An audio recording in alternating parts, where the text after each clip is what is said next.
Do you enjoy playing as a lamp, creating your own cult with many followers to control and building new things as you travel and battle rival cult leaders? Then this game is for you, and it's brand new, and you can check it on Steam and follow social links on the description. Let's say that you already bought the game and you're having trouble with bosses, materials or followers.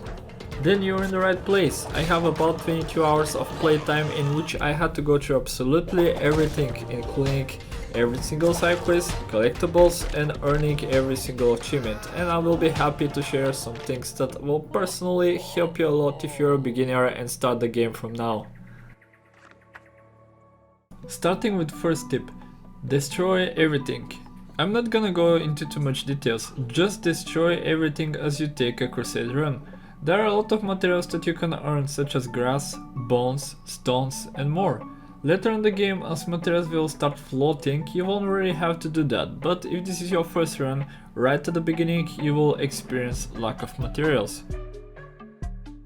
It's not over. Every time when you're in a Crusade run and you enter a zone marked with a sword, I'm 100% sure that you already meet the bishop statues. They give you a devotion, and once you defeat Bishop Leader and you do a run of his zone, this statue will still remain there, but will have a red blooded X mark. You can destroy the statue to open portal that will lead you to the Bishop boss fight once again as many times you want. This is a great idea if you want to farm extra reward or you're hunting for a achievement trophy of not taking any damage. How to pass time.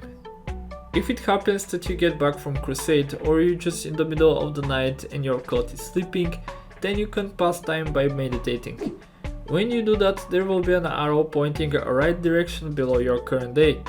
For PC users, by default the key for that is L, but you can always check it from the settings. This helps speeding your night, so you won't waste much time and you can do that in the middle of the day as well. Tarot Cards. When you're clearing Crusade on your way, you will meet Clownick, or as I call him, Fortune Teller. He will give you an option of choosing between 2 random cards from your deck. It can be more health bars, more damage, fast attack speed and so on. On his right side is the notebook with all your collected tarot cards. From there you can see what options you might get by picking between 2 random cards. And from his left side, sometimes he leaves additional card deck, where you can choose between 2 random cards once again, but this time you have to offer 30 gold. Fortune Teller can be located few times on your journey in the Crusade. Before entering the next zone, you can check the ceiling. There are hooked a lot of shiny stars and moon. From there you can recognize that this is his place. Also, you can locate him with card icon when you have to pick your next Crusade destination on the map. It is very important to have as much as possible tarot card buffs to make your run faster and less problematic. Revive. Later on the game, once you defeat your first Bishop Leader, he will give you his heart, where you can learn new ability, and here it comes the resurrection at hand. When you die on Crusade run, you can sacrifice a follower to be resurrected. You will have to choose between all your followers, but keep in mind that they are not all equal. Some of them can revive you with less life and others with full health bar. This depends on many things, like how old they are, what's their relationship between them and so on. The one that will give you the most life bars is the one that you get married. They should be the most important and cost a lot. Folowers Work. Are you tired of doing all the work? Cleaning the mess, chopping trees, farming stone or crop veggies? If you do all this, it will become a non-ending cycle where you can't spend time for anything else. You can set your followers to do your work by clicking on them and choose option work. You have every single option. It can be worship, clean base, tame farms, chop trees, mine stones, finish building and refine materials. This will save a lot of your time. Materials. After you get more into the game, there will be a moment where you're gonna have less materials or maybe lots of one kind and less of the other. On your Crusade run, you can choose between your next destination on the map between all sorts of materials.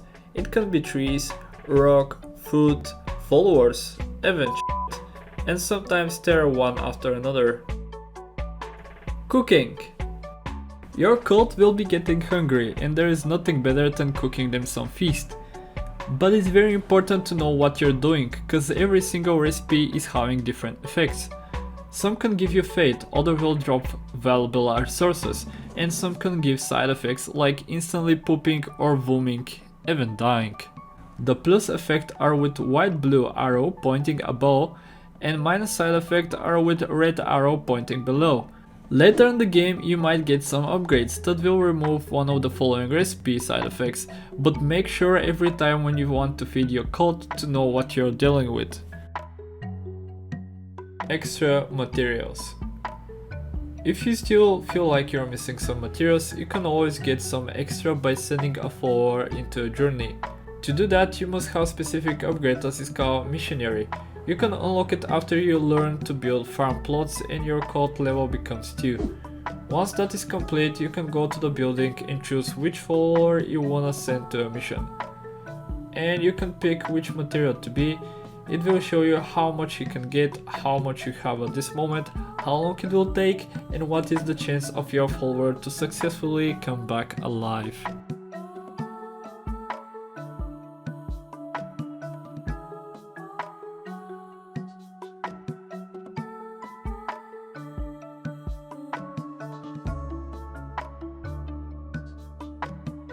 Progression Mindset. To speed up everything with the progress and upgrades, it is important to do a few things on a daily basis. First of all, don't stay too much on the Crusade, make sure to come back on time for the next day. Each time you're back at the cult, it is a must to check if there's any materials that you must loot, like refined materials, chopped trees, mined stones, or cropping new seeds at the farm, fixing beds, even cleaning your followers' mess and putting someone to rest. But the main goal is to not let your cult statue be full of devotion, always make sure to drain it. Next one is the temple altar. Always do ritual if you're having enough materials and your abilities are not on cooldown, and ceremony as this will reset each day. Before to go on the next crusade, make sure that everything is healthy and fine. Fast crusade. A lot of you might struggle with the cult, like followers getting hungry or angry, and you will probably be on rush to come back from a crusade. This is fine, it happens a lot, especially on early game. Usually normal run takes around 10 minutes, but if you want to go through it faster, there is always option where you can choose on the map on the direction when there are a lot of materials with followers and less swords that stands for fighting maps. Also, there is another option to recall at any point of the Crusade run. Keep in mind that this ability will be available to learn later in the game and you will lose resources upon doing that. Problematic followers. Every time when you pick a new follower, there will be attributes, some of them will be plus and some minus. At the end, some followers might become angry and they will start doing a lot of bad things, like yelling, cheating and arguing, which is bad because some of the followers might be too old and will probably die if someone cheated him.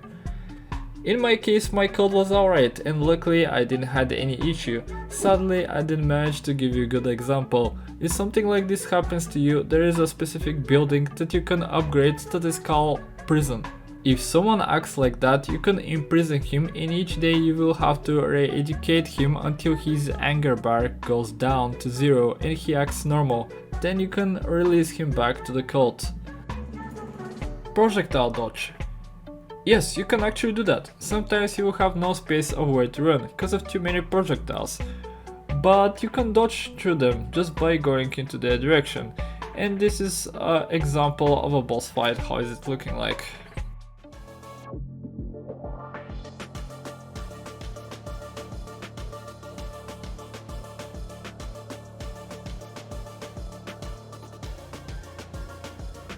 And the last tip of this video is to subscribe to my channel, as I will make more guides like this in the future.